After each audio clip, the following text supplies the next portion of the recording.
I think there's a really strong case made that that freeway should actually be removed and replaced with a large-scale boulevard that'll connect better to the neighborhood. I think it'll lead to a lot better outcomes.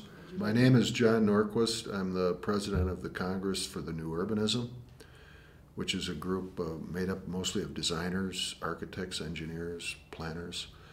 I was the mayor of Milwaukee for 4 terms from 1988 to 2004, and before that I was in the state legislature for a while. I served in the Army for a while, and I was a lathe operator at Milwaukee Electric Tool. They make drills and things like that. Well, that is a really great framework for my first question, which is, as an individual who's a very motivating part of what new urbanism is, what is it that's essential about new urbanism that makes it important for these times, and why should we understand it in these neighborhoods that are affected by these infrastructure projects like the I-70 issue? Well, CNU is for urbanism, and that is something that in America in the post-war period there was a lot of anti-urbanism. People thought that maybe cities were the source of problems, and therefore if they were sort of spread out, stamped out, that would solve problems. And some of these, I think probably most of the people were well-intended who felt that way. And it was also a period where there were a lot of specialties that didn't really talk to other people, and so like traffic engineering became a specialty.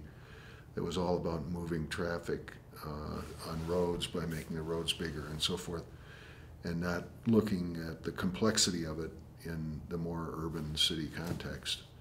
So there's a lot of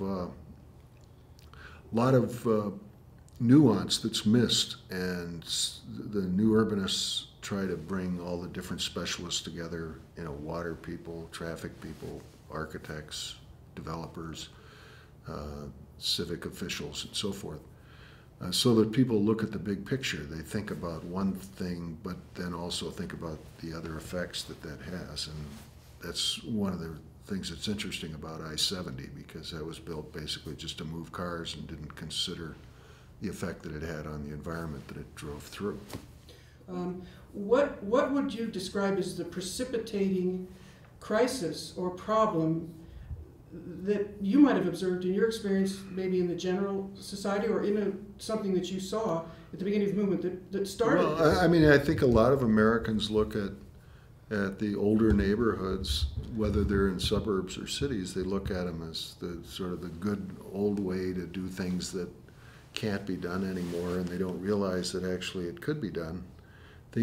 Communities can be built that are a place where you can comfortably walk and socialize with friends and go to a coffee shop within walking distance of your house. And that was something that was sort of lost in the over-accommodation, the obsessive accommodation of exciting new technology at the time, the automobile. And so there was an overreaction to the automobile. Now it's sort of swinging back toward a norm. A lot of cities are learning that, and they're relearning lessons about design. I mean, if you look at the old streets and boulevards in Denver that were built during the City Beautiful time, a little over 100 years ago, you had great landscape architects like Frederick Law Olmsted and John Nolan and so forth doing work here in Denver. And people love those neighborhoods today. A lot of people don't love the places that have been affected by overbuilding, overscaled road building and so forth. It's created a lot of placelessness. So there's a concern, I think, that's built in society to try to correct for that. I don't think it has to be a question of condemning people that were involved in making it the way that people find unpleasant, but the younger generations really like a more urban lifestyle. There's a desire to make communities more walkable, more interesting, so young people want to stay and not move off to some other part of the country. Do you think that the new urbanism supports a multi-generational neighborhood with a depth of time? Absolutely. We're always looking for diversity of housing types. We'd like to see people being able to live in a neighborhood throughout their life. If they want to be live there as a young adult, maybe they're looking for a studio apartment. There's some suburbs that have made that almost impossible for a developer to put in a studio apartment. And then later in life, people downsize. Like right now, boomers are downsizing. They might have a 4-bedroom house and their kids are all gone, and so they want to live in an apartment or condo or townhouse.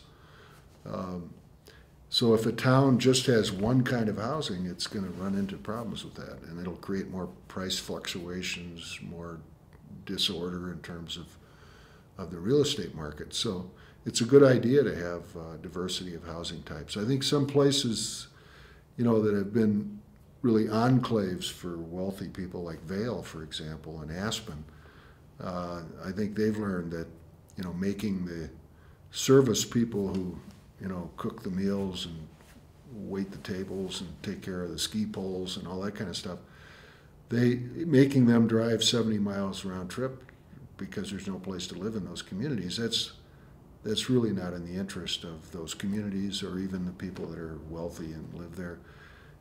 Isolating yourself from everybody else really doesn't make a lot of sense. So you, as a person, have been in every vector of decision making in influencing infrastructure projects, whether it's on the political side, the representative side, the engineering side, the sociological side, the environmental side. So let's pretend you've got to get all those parts of you to agree on something when you think about a diverse population, like an infrastructure project or how to vitalize a neighborhood, that kind of a thing. When the neighborhoods that are very much affected by this I-70 project, Globeville area, Swansea, the neighborhoods that are historically roots to this entire Yeah, you area. live in one of those neighborhoods. Yes, I do. I live over in Globeville.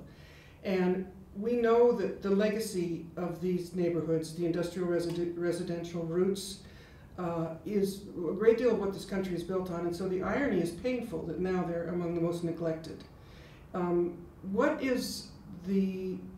What are some of the fulcrum points in neighborhoods establishing relationships that have impact on decision making with the powers that come together on policy and development levels? Well, I mean, let's just get to I-70 here. The reason I-70 was built through the neighborhood it was built through was because that was the path of least resistance. So you're talking about people that were back then, working class, and you had industrial land uses like Purina, for example, which has a certain amount of pollution, probably a lot less than it used to, but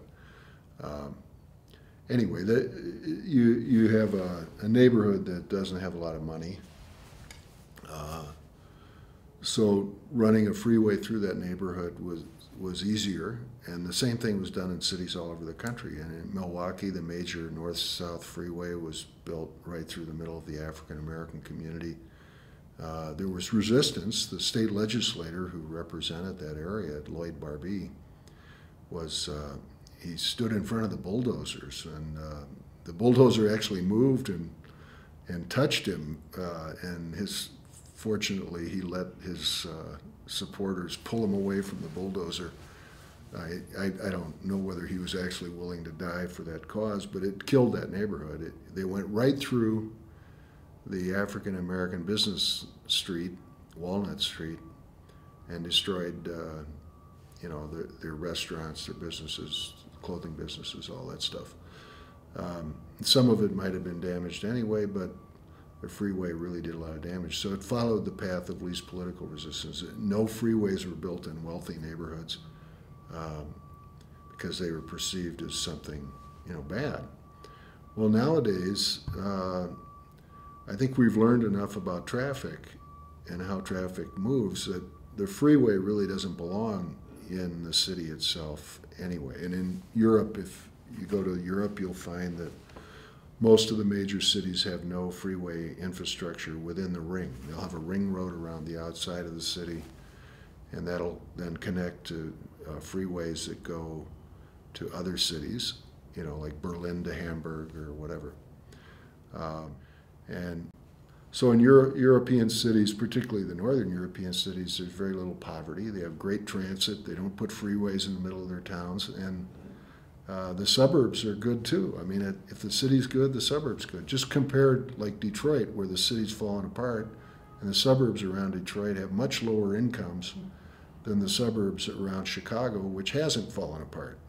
Chicago had a vigorous anti-freeway movement, so a lot of the freeways weren't built, and the transit wasn't ripped out like it had been in Detroit. And so it's a very successful city with very successful suburbs.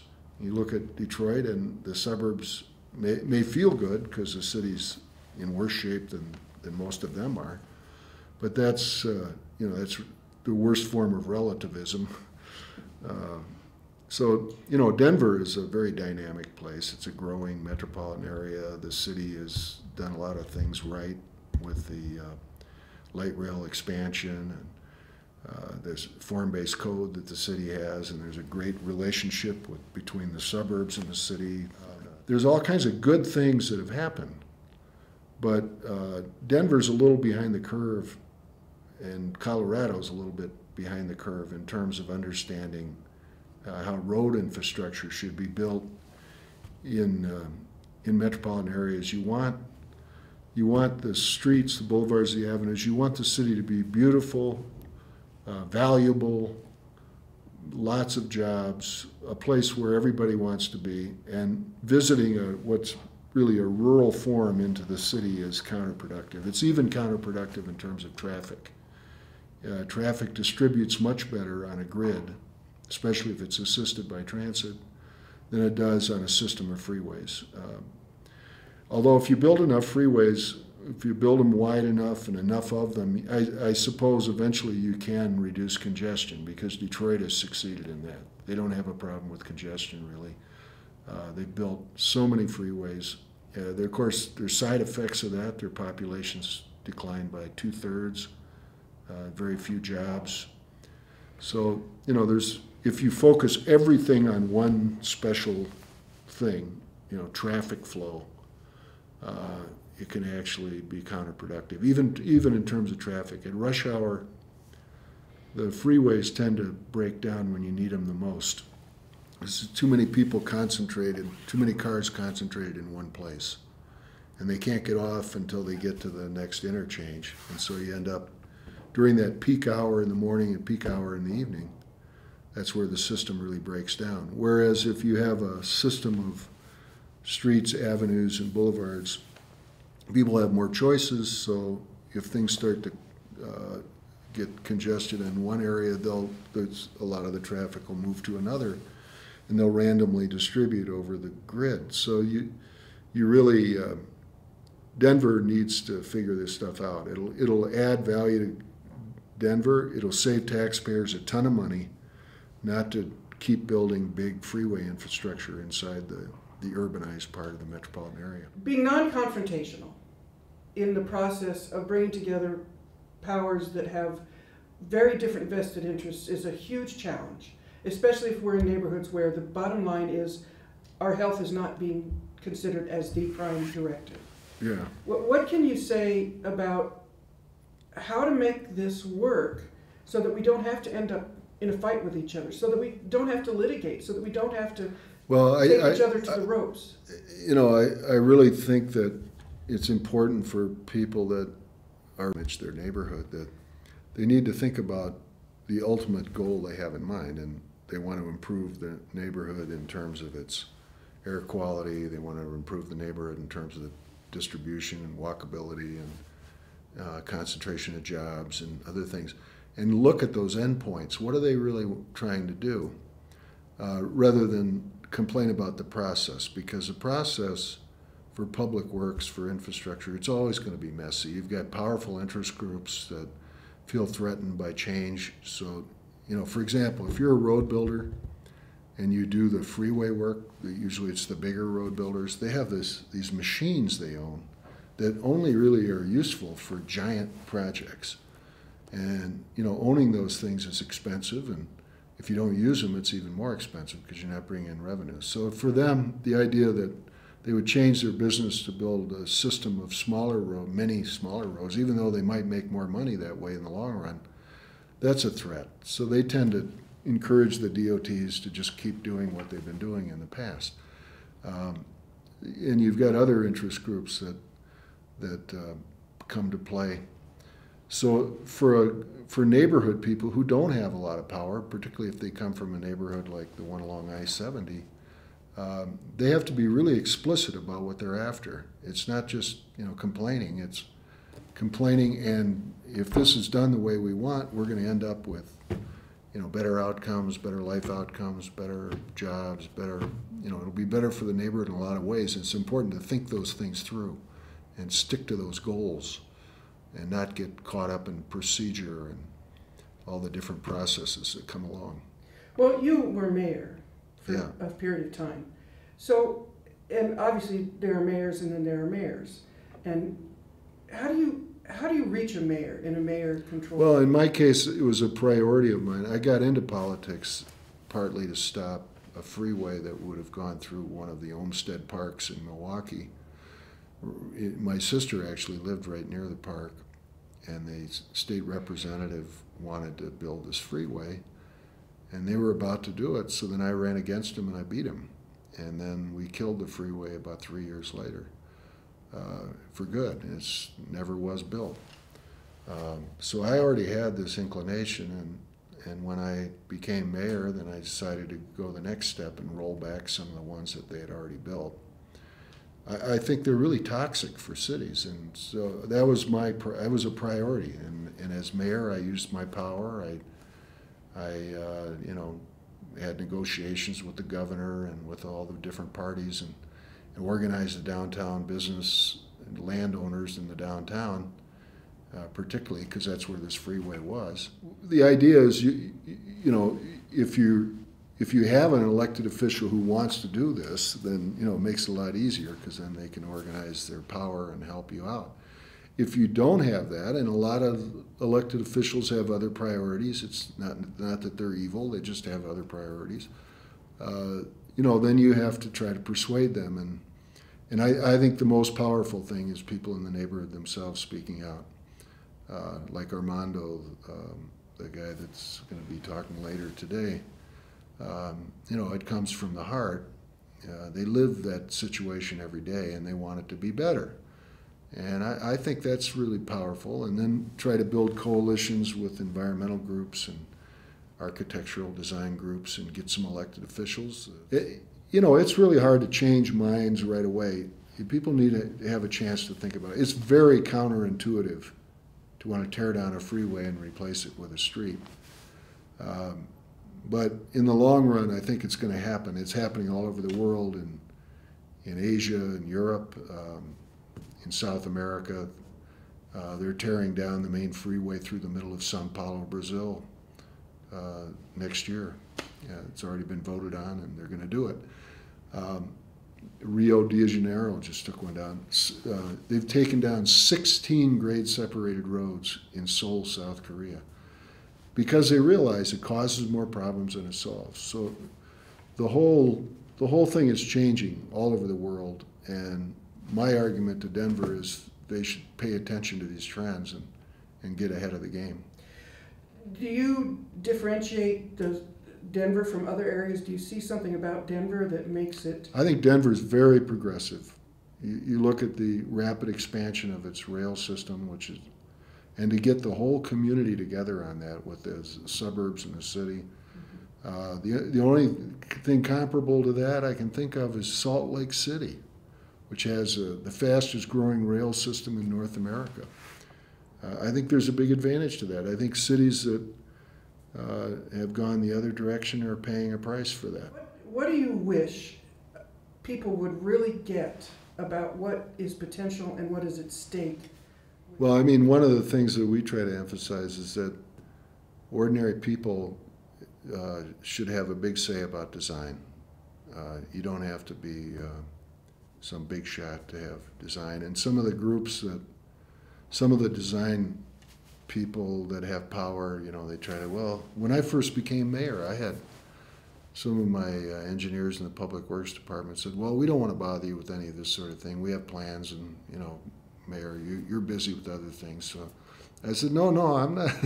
I'm not busy about that. I want to see what you want to do here, what's going on. And I found out they had $58 million worth of lane expansions, right turn lanes, property demolition. And I dragged these engineers into my office. I said, no, wait a minute, space for the city.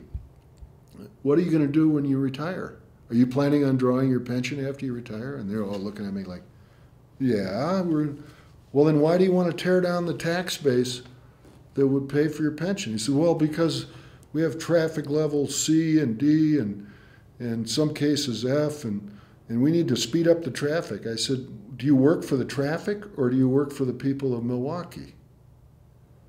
You know, you should be doing things that are good for Milwaukee. You didn't get hired to do whatever you can do for traffic. I mean, traffic's a concern, but it's not a concern that should be the only concern. So anyway, they gradually started to get it. Their job was to add value to Milwaukee, not to make it easier to drive fast through Milwaukee. And by the way, the freeways don't do that at rush hour. When you need them the most, they break down and the traffic slows way down. They work fine at 2 a.m. No question there. You can go faster on the freeway at 2 a.m., but when it starts to clog up, it really clogs up. Whereas a multi-way boulevard, you know, you can run a lot of traffic on a boulevard. More traffic at rush hour than you could on a freeway because the lane spacing is closer. I mean, the car spacing is closer. You can get more. You can fit more cars through the facility than you could with a freeway. So on a lot of measurements, these issues need to be rethought. You know, one of the greatest levels of anxiety is the financing. Also on the ground level, we out so-called in the weeds trying to understand what does this mean to pay for a $1.8 billion project, and that's often where the conversation stops when trying to negotiate. Well, I mean, if you're going to spend that money, is it going to return value? And I would argue it won't. If freeways were the key to creating value, then Detroit would be the richest city in America because they built them all. St. Louis is another place where they built every freeway the Missouri DOT could conceive of. And the place went from 900,000 people down to 300,000 people. You know, it doesn't add value. The trend toward public-private partnerships is a dominant part of our conversation and us trying to figure out, is the system transparent? Where are the decisions being made? What do we have at stake? These 40, 50-year contracts. Well, I'm very skeptical about public-private partnerships. This is what I was going to ask you. Well, usually, you know, if you're a taxpayer, you're not part of that partnership. It's basically a partnership between the government and elites that want to put their hand in the taxpayer's wallet and extract money and then use it for their own benefit. That happens way, way too often. So I think this word public-private partnership is overused and it's not analyzed enough. It's thrown out there like it's always a good thing. A lot of times it's not so good. What recommendations do you have for people that want to challenge that? Well, I think for communities like you know, communities where you have people that aren't so well off and all that, I think they need to posture themselves in a way where they're taxpayers complaining about government waste. Because if you look at, if somebody lives in a really affluent neighborhood and there's some program for poor people, they'll always posture themselves as concerned about wasting money. But then when they want to build something like a giant road, they'll call it investment. But a lot of times it doesn't add value, and then it's just dead-on waste. It's a waste of taxpayers' money. And if people that come from communities that are kind of income challenged would start paying attention to their tax dollars, they pay a lot of money in sales tax, and even if they're not paying much in income tax, they're paying a lot of money in other things. And they need to make that same assertion. If something's not helping them, call it for what it is. It's a waste of taxpayers' money. It's ripping off the taxpayers. When state legislators start talking about raising taxes at the state level to pay for infrastructure. Okay, but where is the infrastructure going to add value? That question needs to be posed, because not all infrastructure is good. Not all infrastructure adds value. New York City has the biggest transit system in North America, and it has the highest incomes of any major city in North America. So that transit system adds value. They spent billions and billions and billions of dollars building freeways in Detroit, and it's the most ruined city in America. So infrastructure is not all the same. You have infrastructure that adds value and infrastructure that doesn't add value. Streets add value. If you have a good street grid like downtown Denver, that's a great setting for real estate value because of the street grid. You build a lot of cul-de-sacs with giant roads, and the value per acre goes way down. Two more questions. One is coming out of the Centers for Disease Control, where they define environmental impact assessments and statements and health impact assessments, et cetera. There are some routes that are tracking now into the merging of HIAs and EIS considerations, even in terms of policy making and planning. But it's often said that the Departments of Transportation aren't legally obligated to consider HIAs, health impact assessments or health risk assessments. Can you just kind of comment on that trend, and if you see anything? Well, I like the intent behind it. I like the idea that you'd consider those things. But I really don't like just creating more bureaucratic hurdles. I mean, I understand, like Dick Jackson is a good friend of mine. He's the leader of that movement, and I understand what they're behind. What they're trying to do. But you look at the EIS and all these other things. I'm somewhat sympathetic to simplifying the system and not having to go through all that. Instead, what we ought to do is those of us that feel strongly about these things is persuade other people that the street grid, the streets, and the transit, all these are all good things that add value to communities and have really great outcomes. And I think the DOTs are starting to come around, actually, especially at the federal level. The Federal Highway Administration has embraced the Institute of Transportation Engineers Urban Street Guide, which encourages narrower lanes, tighter turning radii so you don't have cars going around the corner at 80 miles an hour. They're reformers. I mean, the Institute of Transportation Engineers, that's the professional group that represents traffic engineers, and they're starting to really get it. And so, instead of layering on more bureaucratic hoops for them to run through, how about let's persuade them directly it's a good idea to improve health outcomes when you do public works projects. Well, that's a level of optimism to be able to Well, look at it this way. Traffic engineer, every street you love that was engineered, like back in the early part of the 20th century, every street that people love, like certain parts of Colfax that are really cool, they love those places, and an engineer did that street. So, why can't an engineer do good stuff today? I mean, it's just unfortunate that everything got pushed at the upper end of the scale. The only good road is a big road, that kind of attitude. But engineers will change if the policy changes. They're going to follow the policy. So, I am optimistic. I think engineers are smart people. I think they like to do the right thing if they can. And I think the idea that just big roads are the answer to everything, I think they're starting to understand that's not the case. Well, that is really great to hear. And the last question, just in relationship to Denver, what, given the many places that you could be today, what about the situation here in Denver caused you to feel, well, this might be the right place for me to be to participate in what's going on with the summit today? Well, I just, it looked to me like the neighborhood is sort of in the fourth quarter trying to fend off something that they don't want. And, in CNU, we don't turn down lost causes. We sometimes turn the lost causes around. So I think there's a really strong case made that freeway should actually be removed and replaced with with a large-scale boulevard that'll connect better to the neighborhood. I think it'll lead to a lot better outcomes. I don't think the government has considered it that much. They've sort of fallen into this false compromise of having a fly under, going under the neighborhood, but that still attracts all the traffic in the neighborhood. When they build I-70, it's like turning on a fire hose and shooting traffic through the neighborhood that really could better be distributed on the system of secondary streets all over Denver. The traffic would spread out through the avenues and boulevards.